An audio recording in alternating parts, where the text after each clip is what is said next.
এখন ঠিক রাত 12টা বাজে আর আমরা ফুল ফ্যামিলি মিলে যাচ্ছি সুন্দরবন। आज दिन खुशियां दा आया नी आज दिन खुशियां दा आया आज दिन खुशियां दा आया नी आज भाग्येर पाए छापे आया रब ने अपनी मेहर रब ने अपनी मेहर बनाई। সুন্দরবন এসেছি আর বাঘ দেখবো না, এটা হতে পারে? जोंदी रवे जोड़ी नी आज दिन खुशियां दा आया नी आज दिन खुशियां दा आया ओ आज दिन खुशियां दा आया ओ आज दिन खुशियां दा आया। তো আমাদের গাড়ি বুক করতে হবে, বেরোতে হবে। অলরেডি আমাদের কটা বাজে বাবা গো, 12টা 20 হয়ে গেছে। কুলি এসে গেছি, কুলি। টাটা। গাড়ি এসে গেছে ওখানে। আমরা দুজন বেচারি বড়টা অনেক কিছু জিনিসপত্র নিয়ে যাচ্ছে আর আমি যে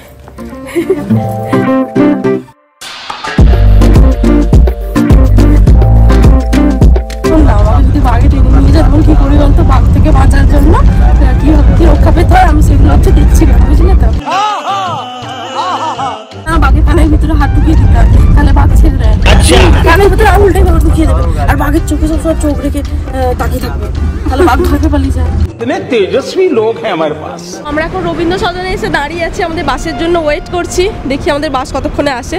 2 hours later 12টার সময় জোসে পড়ে বেরিয়েছি, এখন প্রায় 1:30 বাজতে চললো, এখনো পর্যন্ত বাসের দেখা নেই। এখনো পর্যন্ত বাসের দেখা নেই। তো যাই হোক, দীর্ঘ অপেক্ষার পর ফাইনালি আমাদের বাস চলে আসে আর একদম ভোর ভোর আমরা পৌঁছে যাই সোনাখালি।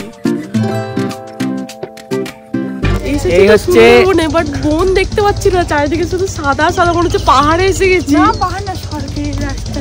সরে যাচ্ছি এটা দেখি। এটা দেখ ওখান পর্যন্ত গিয়ে পুরো উধাও হয়ে গেছে। এই আমি একটা জিনিস দেখাবো, আরেকটা জিনিস দেখো, ক্যামেরাটা দেখো, যদি এই কাদাটাতে পিছলে যাই তাহলে সিরিয়াসলি স্বর্গে চলে যাবো। তো যা রে যা তুই তুই স্বর্গে যাবি।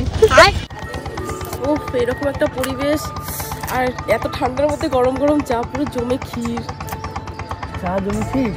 হ্যাঁ, মানে পুরো ব্যাপারটা জমে ক্ষীর। সিচুয়েশনটা জমে ক্ষীর। ও চা খায় না, বেকার। না খাই মাঝে মাঝে, মুডের উপর ডিপেন্ড করে। আমার তো আবার মুডটাই চায়ের উপর ডিপেন্ড করে।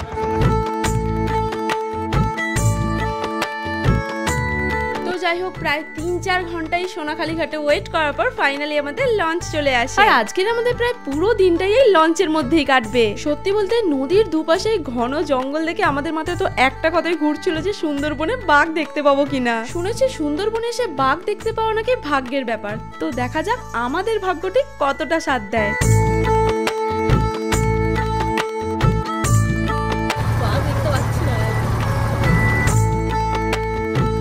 এইভাবে সারাটা দিন আমাদের লঞ্চের মধ্যেই কাটে আর প্রায় বিকাল 4টের সময় আমাদের লঞ্চ এসে পৌঁছায় পাখিরালয়ের ঘাটে। আজকের রাত্রে আমরা এখানকার একটা হোটেলে স্টে করব আর পরের দিন থেকে আমাদের সাইট সিন শুরু হবে। তো হোটেল বুক হয়ে গেছে, এবার লঞ্চ থেকে লাগেজগুলো নিয়েছে, কুলিগিরি করবো আমি। বুদ্ধি খাটি একা কুলিগিরি করছি না, এদেরকে দিয়েও করাচ্ছি। আহারে আহারে, এই ফার্স্ট টাইম আমি আমার 2 মায়ের সাথে ঘুরতে বেরিয়েছি। তো যাই হোক, সন্ধ্যাবেলা দেখি আমাদের হোটেলের সামনে বেশ বড়সড় একটা মেলা বসেছে, তাই সবাই মিলে একটু ঘুরতে বেরিয়েছিলাম। ঘুরছি বাট কিছু পছন্দ হচ্ছে না, অনেক কিছু পছন্দ হচ্ছে কিন্তু কিনতে গিয়ে মনে হচ্ছে কিনবো না। পছন্দ হয়েছিল আমার। কি পছন্দ হলো রে? সেই তো আয়নাটা গোল গোল যেটা রিংয়ের মধ্যে ঝুলবে। আয়নায় মুখ দেখে লাভ কি, যদি মুখটাই খারাপ হয়? सारी उम्र में जो সুন্দরবন এসেছে আর বাঘ দেখবো না, এটা হতে পারে? ওইদিকে ক্যামেরা ঘোরাও। কি করে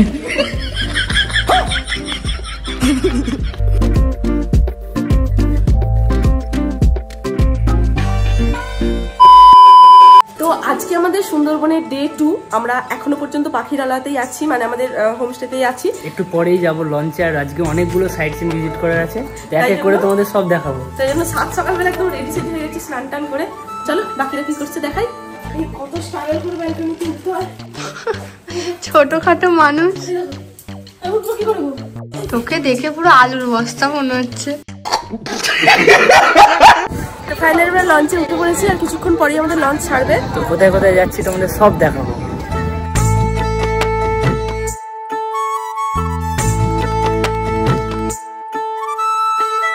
তো আমাদের ফার্স্ট ডেস্টিনেশন হলো সজনেখালি। এখানে মনে হয় অনেক সজনে গাছ আছে, তাই জন্য এরকম একটা নাম। যাই হোক চলো ভিতরে যাই, দেখি কি আছে, তোমাদেরকেও দেখাই। বাট এখানে আসতে না আসতে একটা প্রবলেম হয়ে যায়। আর জায়গাটা খুব একটা পছন্দ না হয়, ও রাগ করে ওখান থেকে বেরিয়ে আসে। এরপরে বাড়ির সবাই মিলে ওকে বলে যে বাড়ি ফিরলে ওকে অনেক চকলেট কিনে দেওয়া হবে, তারপরে ও আমাদের সাথে আসতে রাজি হয়। কি করে প্যান্ট জামা পরা ভাগ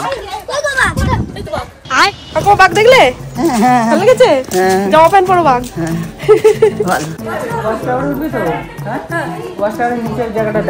এই ওয়াচ টাওয়ারের নিচের কন্ডিশনটা জাস্ট দেখো। উঠলেই পুরো হয়তো ভেঙে পড়ে যাবে। আমি উঠতে পারবো, এইরকম অবস্থা ওয়াচ টাওয়ারটা। ইয়া উঠতে পারবে, কিন্তু তোকে উঠতে হবে না। তবু আমি রিস্ক নিয়ে উঠছি, বউকে নিয়ে সঙ্গে করে। যদি ভেঙে পড়ে যায় কর্তৃপক্ষ দায়ী নয়, একমাত্র দায়ী।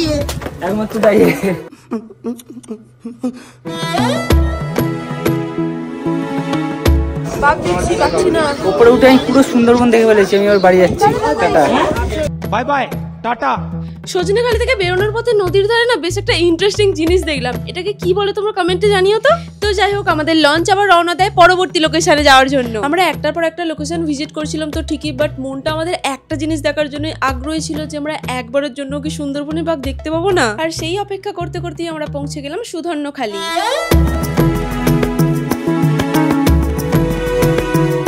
এখানে বনবিবির মন্দির আর একটা ওয়াচ টাওয়ার ছাড়া আর বিশেষ এরকম কিছুই ছিল না। তবে হ্যাঁ, সুন্দরবনে প্রত্যেকটা টুরিস্ট প্লেসে একটা জিনিস খুবই কমন ছিল, প্রত্যেকটা জায়গায় একটা করে নকল বাঘ বসিয়ে রাখা।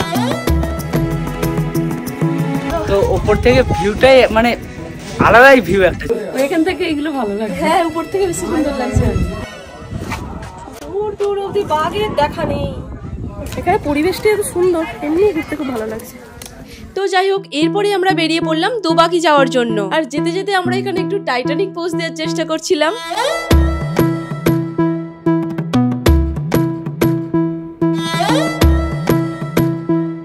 লঞ্চের মধ্যে আমাদের যিনি গাইড ছিলেন তিনি আমাদের বলছিলেন যে এত বড় নদী নাকি সুন্দরবনের রয়্যাল বেঙ্গল টাইগার শুধুমাত্র সাঁতরে পার হয়ে যেতে পারে। জাস্ট ভাবতে পারছো কতটা ভয়ানক হয় ওরা। তো বেশ কিছুক্ষণ যাওয়ার পর আমি এই জায়গাটা থেকে ভীষণ কনফিউজ হয়ে গিয়েছিলাম যে এটা নদী নাকি সমুদ্র। বাট পরে জানতে পারি এটাকে পঞ্চমুখানি বলা হয়, মানে 5টা নদীর মিলনস্থল। জানি না ভিডিওর মধ্যে তোমরা এটা কতটা বুঝতে পারছো, বাট সামনে থেকে জায়গাটা দুর্দান্ত লাগছিল। 1757 সাল ভারতবর্ষের ইতিহাসের বিখ্যাত ঘটনা ঘটেছিল। কি ঘটেছিল বাবু মনে আছে? পলাশির যুদ্ধ। পলাশির যুদ্ধ হলো না? পলাশির যুদ্ধ কেন হয়েছে? ইস্ট ইন্ডিয়া কোম্পানি বাংলায় এসে অবাধে ব্যবসা বাণিজ্য শুরু করে দিয়েছিল, কোনো শুল্ক দিচ্ছিল না। যত্রতত্র বাণিজ্য কুটির বানিয়ে সৈন্য সামন্ত এনে রাখছিল। সিরাজউদ্দৌলা দেখলেন অদূর ভবিষ্যতে রবার্ট ক্লাইভ বাংলায় বড় ক্ষতি করবে। ব্যাস ব্যাস, আর তোমাদের শুনতে হবে না। আমার ব্লগ দেখতে এসে পড়াশোনার মধ্যে আমি তোমাদের ঢোকাতে চাই না। সিরিয়াসলি, মানুষ ঘুরতে যায় কেউ পড়াশোনার চাপ, কেউ কাজের চাপ থেকে একটু রিল্যাক্স পাওয়ার জন্য। বাট লঞ্চের মধ্যে এত সুন্দর দৃশ্য ছেড়ে তোমাকে যদি কেউ ইতিহাস বইয়ের গল্প শোনাতে আসে, কেমন লাগবে বলো তোমাদের? সিরাজ যদি জিতে যায়, আমি সিরাজের সেনাপতি, দেখো আমি যুদ্ধ জয় করেছি। আর আমি যদি জিতে যাই তাহলে তোমার সঙ্গে 5 টাকা তুমি বাংলার নবাব। बंद करो हाथ जोड़ के मैं मोदी साहब से गुजारिश करता हूँ। এখন আমরা এসে গেছি দোবাকি ক্যাম্পে। এখানে ভাগ্য ভালো থাকলে হরিণ, বাঘ, হরিণটা দেখার সম্ভাবনা বেশি। ভাগ্য ভালো থাকলে দেখতে পাবো। ভাগ্য তো ভালো যাচ্ছে না এসে দেখে। বলছে কি এদিকে বিকালের দিকে আসলে হরিণটা দেখা যায়, বাট এখন দুপুর যেহেতু 2টো মতো বাজে, এসে দেখে নকল বাঘ ছাড়া কিছু দেখতে পাচ্ছি না। দোবাকি আস্তে আস্তে লঞ্চে একটা খুব জ্ঞানমান কাকু উঠেছিল। এত জ্ঞান দিচ্ছে ভাই পুরো মাথা খারাপ হয়ে যাচ্ছে। মানুষ একটু রিল্যাক্স হওয়ার জন্য আচ্ছা ইতিহাস বই পড়া চালু করে দিয়েছে। আর সে কি বলবো, আমি তো পুরো এইভাবে বসেছিলাম। Tourist guide. হ্যাঁ, ও টুরিস্ট গাইড, মোটেই বলছে। পুরো বাপরে বাপ, একটু বেশি গাইড দিয়ে দিয়েছে আমাদেরকে। না তো ভালো বলছিল কথাগুলো, কিন্তু বেশিই বলছিল। কি করে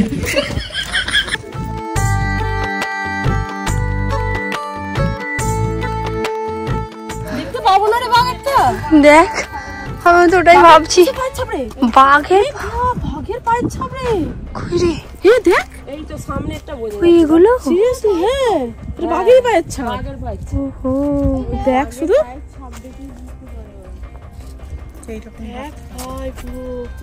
মজা দেখবি। সামনে দেখো অনেক লোকজন হাঁটছে। হ্যাঁ, সবাই বাঘ দেখার জন্যই হাঁটছে।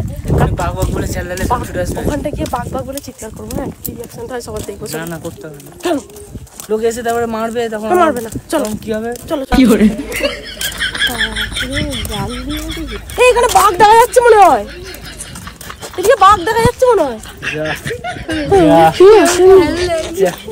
হাই কেউ না বাঘ দেখতে আসেনি তার মানে? আরে মানুষ একবার ঠকে, তুই এটা নিয়ে 3 বার ঠকাচ্ছিস।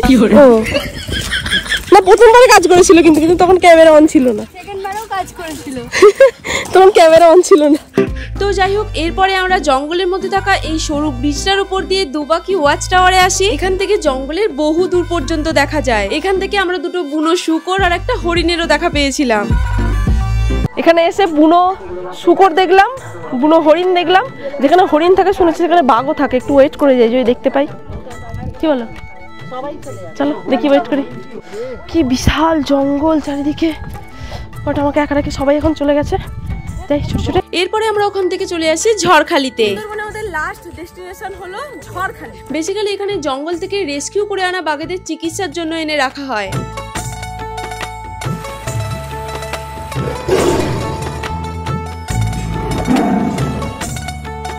তো ফাইনালি অনেক অপেক্ষার পর বাঘের দেখা মিললো। বাট এটা পুরো চিড়িয়াখানার ফিল আসলো, মানে সেরকম একটা ওয়াইল্ড টাইগার দেখলে যেরকম একটা ফিল আসে সেরকম ফিলটা আসলো না।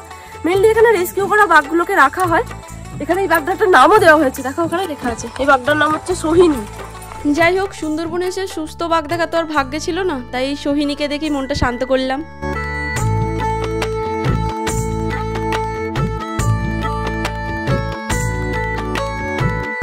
দুই মা তুলছে। এইসব করতে করতে আমাদের প্রচন্ড লেট হয়ে যায়, আর এইদিকে আমাদের লঞ্চ ছাড়ারও সময় হয়ে যায়। দৌড়াচ্ছি, লঞ্চ ছেড়ে দিচ্ছে, লঞ্চ ঘাটের দিকে ছুটছি।